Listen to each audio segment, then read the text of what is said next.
संजय पवार यांच्या राजीनाम्याची घोषणा होताच कार्यकर्त्यांमध्ये अस्वस्थता पसरली। काही कार्यकर्त्यांनी थेट भेट घेऊन राजीनामा मागे घेण्याची विनंती केली, तर काहींनी भावनिक प्रतिक्रिया व्यक्त केल्या। सर, तुम्ही नका जाऊ, आमच्यासाठी लढा द्या असा आग्रह करत कार्यकर्त्यांनी त्यांच्यावरचं प्रेम व्यक्त केलंय। शिवसेनेचे संजय पवार यांनी सर्वांचं ऐकून घेत लवकरच निर्णय जाहीर करण्याचं आश्वासन दिलंय। पाहूयात कार्यकर्ते काय म्हणतात।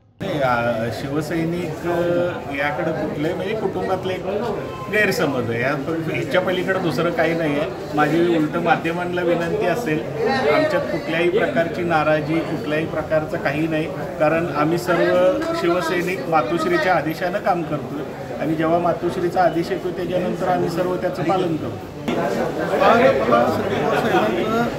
पहिल्यापासून आजपर्यंत आम्हाला मार्गदर्शन लाभलेलं आहे, पण ह्या पदावरती आता राजीनामा देत असं त्यांनी म्हणतात, पण त्यांनी घेऊ नये अशी आपली शिवसैनिकाची भावना आहे। कारण त्यांचं मार्गदर्शन हे आम्हाला शेवटपर्यंत लाभणार आहे आणि ज्येष्ठ असल्यामुळे त्यांनी आज राजकीय पाठबळ त्यांचं बघता, त्यांचा राजकीय विचार करता ते चांगल्या पद्धतीने कार्यरत आहेत आणि त्यांची नाराजी जी आहे तिने आम्हाला आता सांगितले की मला 2 दिवसाचा अवधी द्या, त्या 2 दिवसाच्या अवधीमध्ये आपण काय असेल ते निवेदन करू। पण आम्ही सर्वांनी मिळून त्यांना असं सांगितलं की साहेब तुमच्या आम्हाला मार्गदर्शनाची गरज आहे आणि आपण या पदावर आले। एक सर्वसामान्य निष्ठावंत शिवसैनिक म्हणून मला हे म्हणजे आम्हाला कुठल्याच शिवसैनिकाला हा राजीनामा मान्य नाही, कारण संजय पवार साहेब पहिल्यापासून त्यांनी शिवसेना पक्ष वाढीसाठी आमच्यासारख्या शिवसैनिकांना हातभार लावला किंवा पक्ष चांगला वाढवलेला आहे। व माझी आपल्या चॅनलच्या माध्यमातून उद्धव साहेबांना एक नम्र विनंती आहे एक शिवसैनिक म्हणून की आपण लवकरात लवकर ह्यावर तोडगा काढून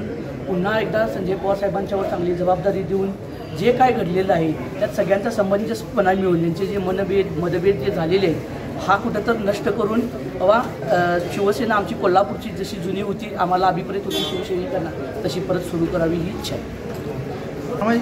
एक चांगला जिल्हाप्रमुख, निष्ठावंत जिल्हाप्रमुख आज या मुंबईच्या जे काय ऐरे खाली येऊन जे काम करतात मुंबईचे उद्धव साहेबांना न कळता ही माणसं नालायक आहेत। त्यांनी एक चर्चा करावी होती की जिल्हाप्रमुख घेऊन एक शिवसैनिकांनी घेऊन की बाबा जिल्हाप्रमुख पद हे जिल्ह्याला शोभेलाच द्यावं असं आमचं मत आहे आणि त्यांनी या संपर्कप्रमुख या लायकीचीच माणसं नाही ते असं मला वाटतंय की ज्या संपर्कप्रमुखाला शहराचं जिल्ह्याचं काही कळत नाही त्यांनी संपर्कप्रमुखाचा राजीनामा द्यावा असं आमचं मत आहे। संपर्कप्रमुख कसा असावा तर जिल्हाप्रमुखांना मिळून मिसळून घेऊन जिल्हाप्रमुखाच्या जिल्ह्यातल्या शिवसैनिकांना मिसळून घेणारा संपर्कप्रमुख असावा।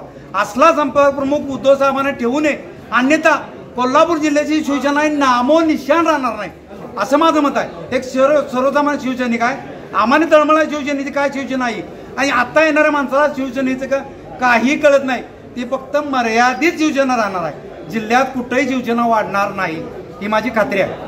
फक्त संजय पवार साहेब बाबा म्हणून जिल्हापूर्ण शिवसेना राहणार आहे, अन्यथा शिवसेना कुठेही दिसणार नाही। आम्हाला ज्यावेळेला पवार साहेबांनी सांगितलं होतं की मी माझी भूमिका प्रेससमोर मांडणार आहे त्यावेळेला आम्ही त्यांना विनंती केली होती की तुम्ही आधी डायरेक्ट प्रेससमोर न मांडता कार्यकर्त्यांना, कारण आम्ही जे कार्यकर्ते आहे आज दक्षिण आणि करवीरमधले ग्रामीणमधले जे काही पदाधिकारी आहेत कार्यकर्ते हे सगळे पवार साहेबांच्या माध्यमातून आजपर्यंत काम करत आले। आम्ही त्यांना विनंती केली होती की तुम्ही कार्यकर्त्यांसमोर तुमची भूमिका आधी मांडा, त्यानंतर ज्यांना पटेल ती भूमिका ती थांबतील, ज्यांना नाही पटेल ती आपापल्या मार्गाने जातील। त्या पद्धतीनं त्यांनी ज्यावेळेला भूमिका मांडली की मी उपनेते पदाचा राजीनामा देते त्यावेळेला आम्ही सगळ्यांनीच त्यांना विनंती केली की आम्हाला पक्षातच काम करायचं असलं तर आम्हाला आधार म्हणून आम्ही आज संजय पवार साहेबांच्या हाताखाली आम्ही काम करू शकतो, नूतन जिल्हा प्रमुखांच्या हाताखाली आम्ही काम करू शकत नाही। त्यामुळे आमची त्यांना विनंती हीच आहे की तुम्ही पदाचा राजीनामा मागं घ्या। जर पवारसाहेबांनी पदाचा राजीनामा मागं घेतला नाही तर आमच्यासमोर दुसरा पर्याय नाही आहे, आम्हाला देखील राजीनामा द्यायला लागेल आणि शिवसैनिक म्हणून आम्ही पवारसाहेबांच्याबरोबर पक्षात काम करू। हे बघा, आता तुम्हाला सगळ्या गोष्टीची कल्पना आहे। आज मी असेल, हर्षल असेल, विराज असेल, राजू यादव असतील किंवा आणि मनजित असेल, कोणी जुने शिवसैनिक आम्ही एवढी वर्ष पक्षाची स्थापना तर माझ्या वडिलांनी कोल्हापुरात केलेली आहे, आम्ही लहानपणापासून पक्ष बघत आलो। आता किती वर्ष काम करतो हे सांगू शकत नाही, पण माझा असं काय हट्ट नव्हतं की तुम्ही मलाच करा, ठीक आहे, ह्या तिघांच्यापैकी कोणालाही करा, शिवसैनिकाला करा। आमचं म्हणणं हेच होतं की तुम्ही शिवसैनिकाला करा, आम्ही त्याला बळकटी देऊ, सगळीजण मिळून एकत्र काम करू। आत्ताचे जे पदाधिकारी म्हणून यांनी जी निवड जिल्हाप्रमुख म्हणून जे केलेले आहेत त्यांची विश्वासार्हताच मुळात नाही आहे। त्यांनी त्यांची विश्वासार्हता याच्यापूर्वीच त्यांनी गमावलेली आहे। तुम्ही त्यांच्यासमोर व्यक्त होऊ शकत नाही, बोलू शकत नाही, फोनवर बोलू शकत नाही. मग जिल्हा प्रमुख हा कुटुंब प्रमुख आहे आमच्या शिवसैनिकांचा. आज आम्ही पवारसाहेबांच्याकडे जाताना आमच्या व्यथा मांडतोय, आमच्या घरचं काय असेल, पर्सनल काय असेल आम्ही बोलू शकतोय. ही विश्वासार्हता नवीन जिल्हा प्रमुखांच्याकडे नाहीच आहे. आणि त्यांनी 7 वर्ष शहर प्रमुख म्हणून काम केलं. काय काम केलं आम्हाला माहीत नाही, किती शाखा काढल्या आम्हाला माहीत नाही. 2.5 वर्ष दक्षिणचे शहर प्रमुख म्हणून ते काम करतात. एकदाही ते दक्षिण मतदारसंघात आलेले नाही ना. त्यांना त्यांचे वॉर्ड किती आहेत माहीत आहेत ना, पदाधिकारी त्यांच्या हाताखाली किती आहेत माहीत आहेत, काही कल्पना नाही. आणि अशा माणसाच्या हाताकडे तुम्ही जबाबदारी 3-3 विधानसभेची देताय. हे फक्त उत्तर मतदारसंघातच आहे. तो यांना फक्त आमदारकीत आणि क्षीरसागरांच्यातच इंटरेस्ट आहे. बाकी 2 विधानसभा मतदारसंघांचं काय? आम्ही दक्षिणमध्ये काम करतोय, काही करवीरमध्ये काम करतात. त्या कार्यकर्त्यांनी कुणाकडे जायचं हे विश्वासात घ्यायला पाहिजे होतं. आमच्या काही संपर्क प्रमुख असतील किंवा काही नेत्यांनी या गोष्टीकडे लक्ष द्यावं. ग्रामीणमधल्या लोक पण आज फक्त शहरापुरतं मर्यादित तुम्ही का बघताय पक्ष? ग्रामीणमध्ये पण शिवसेना आहे ना. आज माझं तर ठाम मत आहे की शहरापेक्षा ग्रामीणमध्ये शिवसेना आणि शिवसैनिक चांगल्या पद्धतीनं काम करतात.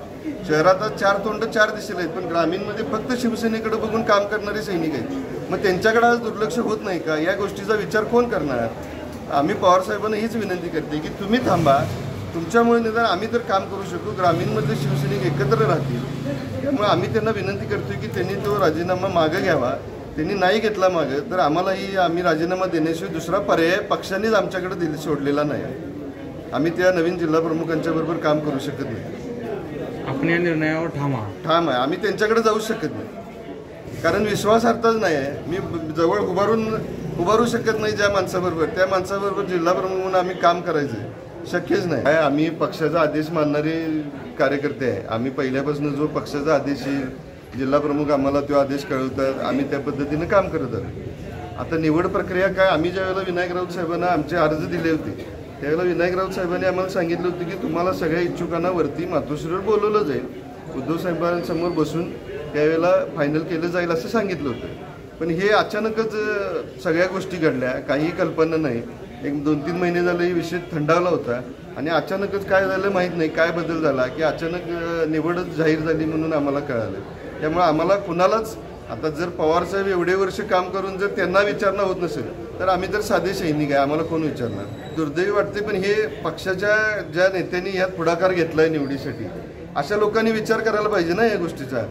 मी लहान आहे, माझ्या वरिष्ठ लोकांनी, माझ्यापेक्षा मोठ्या लोकांनी पण ह्या गोष्टीचा विचार करायला पाहिजे ना की निवडणूक आहेत, चांगला माणूस दिला पाहिजे, पक्षात असंतोष व्हायला नाही पाहिजे, असा चेहरा दिला पाहिजे, सर्वसमावेशक चेहरा पाहिजे ना. आता तिने असा चेहरा दिला आहे की त्याचं म्हणजे कोणच जवळ राहणार नाही, कारण माणसाची विश्वासार्हताच नाही आहे. तुम्ही आज पवारसाहेबांच्यावर आमची विश्वासार्हता आहे. पवारसाहेबांना आम्ही सांगितलं तर आमचं काम करतील, आम्ही चुकलो तर आम्हाला समजावून सांगतील. पण ह्या माणसाची समजावून सांगायची पद्धतच वेगळी आहे. आम्हाला अनुभव वाईट आलेले आहे त्याच्या आधी.